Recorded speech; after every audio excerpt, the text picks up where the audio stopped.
Okay,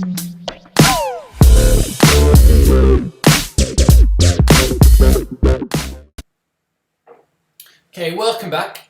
This particular lecture or presentation is going to be a little bit different because we're going to do a case study. So you're going to have to go away, you're going to have to listen to me waffle on again for another few minutes, and then you're going to have to go away, you're going to have to do some work, and then we're going to come back and we'll go through the second part of the presentation.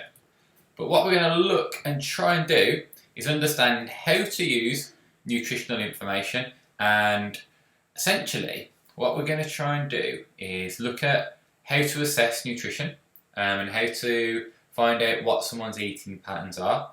We're going to then have a go at analysing and interpreting the data that we collect so we can make sure that clients are working towards their nutritional goals.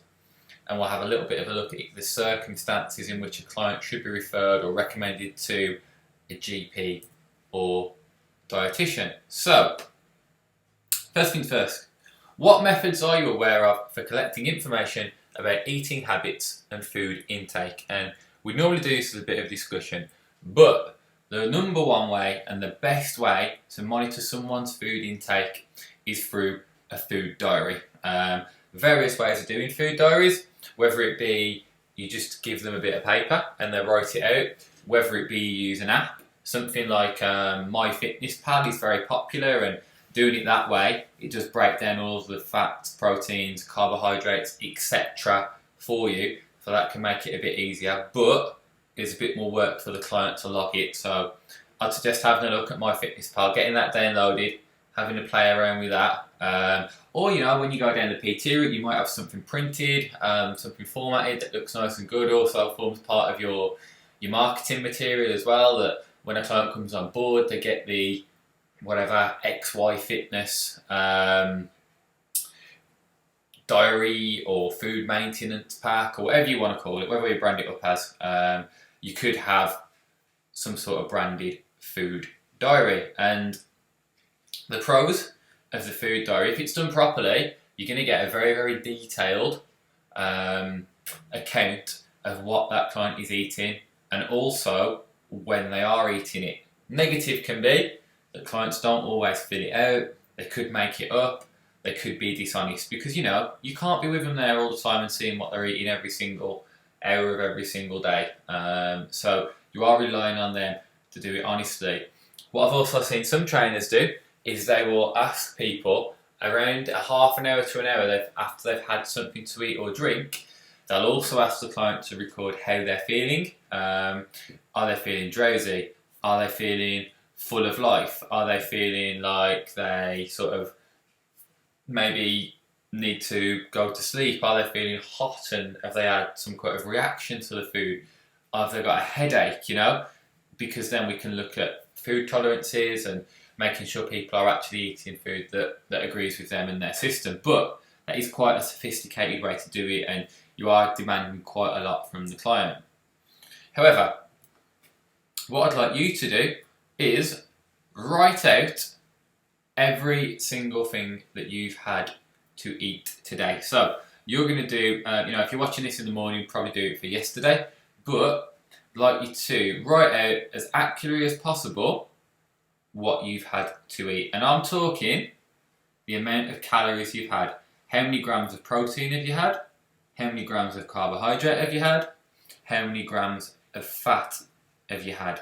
And you're not going to know that, and well, some of you might if you're already into it, but for the vast majority of us watching this or listening to this, you're not going to know. You're going to have no idea how much protein you've had. So you're going to have to go away and you're going to have to do some research. So, for example, if you had for breakfast one bowl of Cheerios and some semi-skimmed milk, you're going to have to go and do some research and find out how much carbs, how much protein, how much fat is in that particular meal. If you've got MyFitnessPal, as I said, whack it in there and it will do it all for you.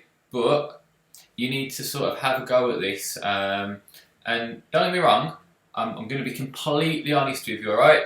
Doing this task is not going to help you to pass the exam, the nutrition exam. However, it will most definitely help you to become a more complete, more equipped personal trainer, because you need to understand the demands of what you're asking of your clients. If you can't work it out, and if you can't find out how many grams of protein and fat you're having each day, how do you expect your client to be able to do it? Because if you can't do it, they've got no chance.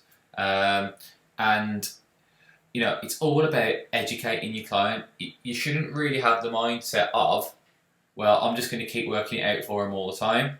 Yeah, they might bring you a food jar and you might do some analysis and say, well, this is roughly this much protein, this much carb, this much fat, but you can't keep doing that forever. It's all about educating the client, helping them to empower yourselves. And if you do that, and if you provide a good service, they'll keep coming back. But if they're getting stuck and they can't understand why, then it's going to lead to problems. So it's all about educating the client. So write down all the food and then have a go at sort of doing those fats, carbs and proteins. And once you've done that, come to this page. So, hope you've written down your diary, and I hope that you've been able to work out the proteins, fats and carbs.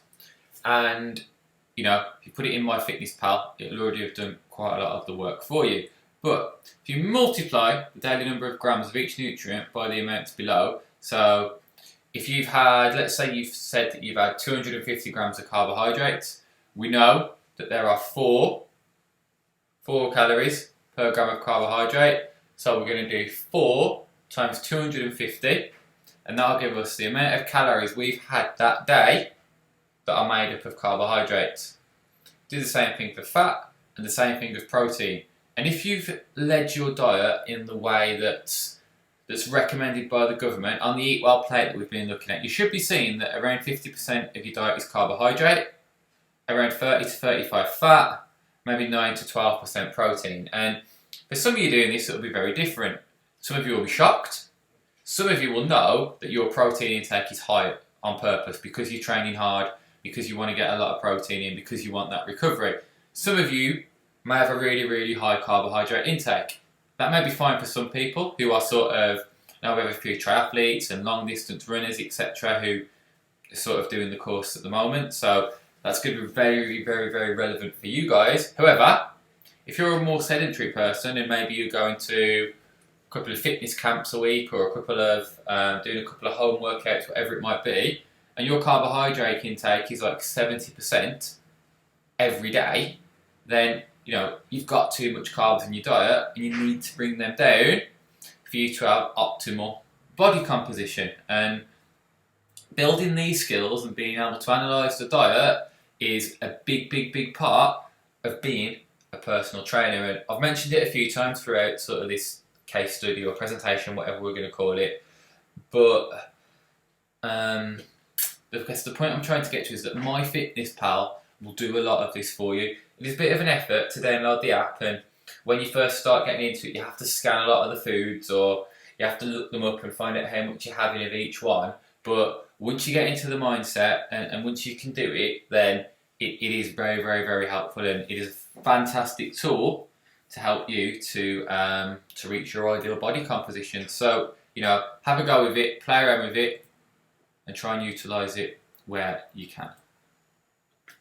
A little bit on scope of practice. If you're looking at someone's diet and you can see that there are some clear patterns or clear eating disorders, ethically, you really have an obligation to refer that person to a GP or nutrition. If you're seeing that the client is eating like 300 calories a day, they're having 2 rice cakes and some broccoli, and that's it, you can see that person's not eating correctly, and it's not in your scope of practice to work with that person to try and develop them. It's not something for you to be out there and trying to do.